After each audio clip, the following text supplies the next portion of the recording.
will sleep in here for the night. I suggest you find somewhere dry and sit down. You two, take watch. I bid you all good night.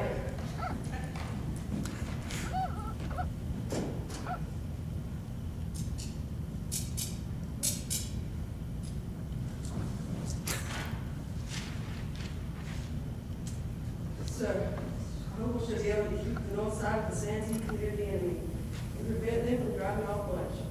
The militia is now turning out better than they have done for some time past. My strength is the 25th of October was 150 of all ranks, and at present upwards of 200. And I expect in 3 or 4 days it will be double if I can manage to keep away from Charleston long enough. There is in Georgetown 60 British and Dallas and as many militia from the south of the Santee, which I hope to remove in a few days. Colonel Giles is with me and has been very active and serviceable, but I believe General Hamilton will order him for me greatly against his inclinations and much to the dissatisfaction of all of his officers. General Hamilton has brought to the Major Hornet all orders as if he commanded Colonel McDonald's regiment, which you had given to me, and I cannot think it is your intention I should be under his command. I am, with esteem, your most obedient servant, Francis Marion.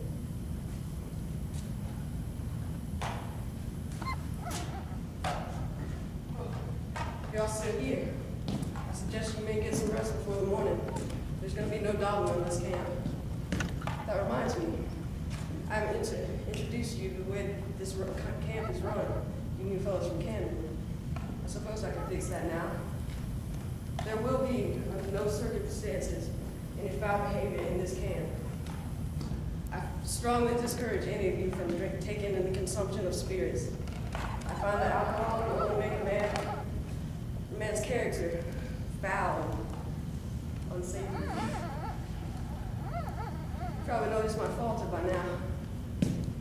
I see it as a mark of my character. See, one evening at a gentleman's house in Charleston, I jumped out of a second-story window when I was told that the man was going to lock all the doors in the house so the guests couldn't leave without drinking. I abhorred the stuff. I couldn't stand to be in a man's house that couldn't need spirits to have a pleasant evening. As a second rule, I require all my men to be clean-shaven. I'm not going to be seen leaving bound a bunch of whiskered ruffians. We have to show the British that we're not only strong in battle, but also as the way we conduct ourselves.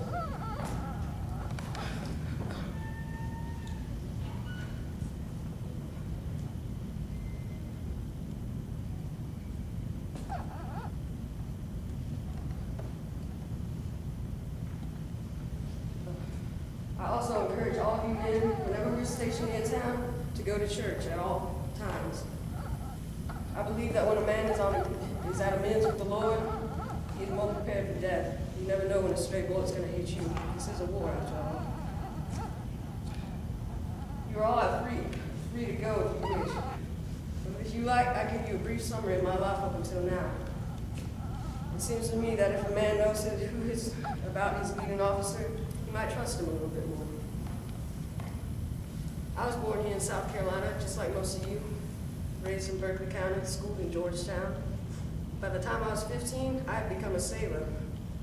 Well, you're probably wondering why I'm sitting here in this swamp with you now. You see, first time I went out, our ship was destroyed by a whale. We were set afloat, and we got a small rowboat there. We were set for about a week with no food or water. By the time we were found, 2 of the men were dead. I was so sickened by that experience, I've never been sailing again. A few years thereafter, I came back home, took care of my mother and father, started the life of a farmer. That was a short-lived experience, though. You see, I first got into the military in 1756 with my brother Gabriel, when the Cherokee Indians were threatening South Carolina. It was so amazing to see the way they would fight, the way they would disguise themselves and hide in the bushes and trees. It was so much more different than the way I was taught to fight, marching in line in a formation.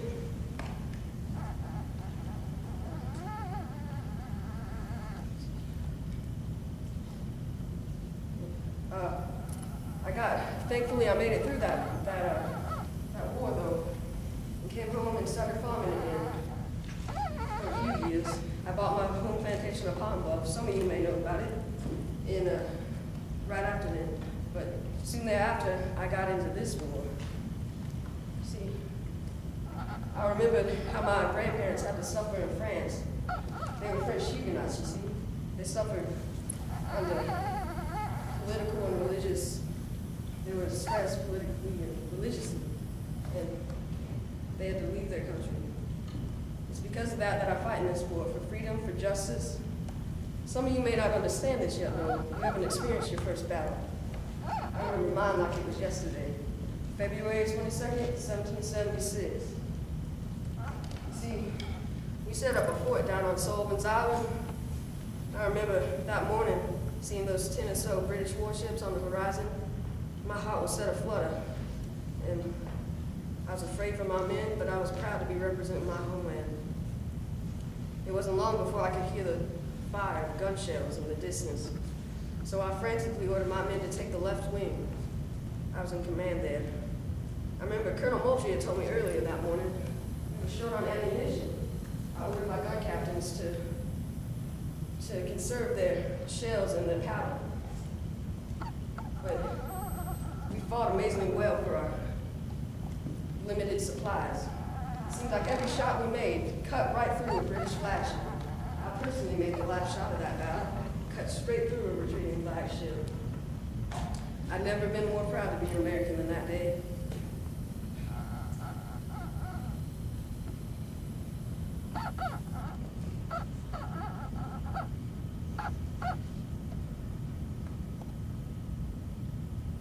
Since then, I've made my ways up in the ranks from major at that battle, and now I'm a colonel of this regiment.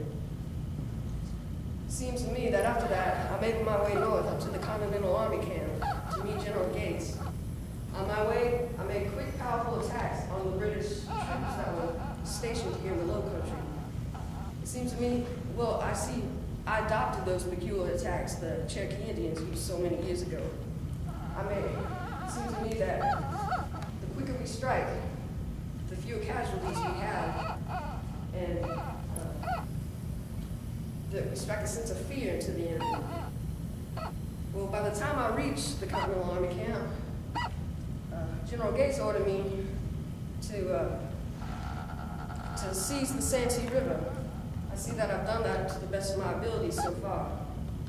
In fact, I've saved about 50 hostages from a British hideout on the river at Nelson's Ferry.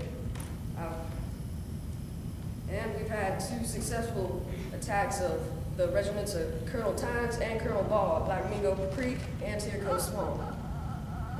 From my point of view, gentlemen, you are the best regiment that South Carolina can offer right now, and I intend to keep it that way. Now, if you all excuse me, I'm real tired. I bid you all good night. You two, take a second watch.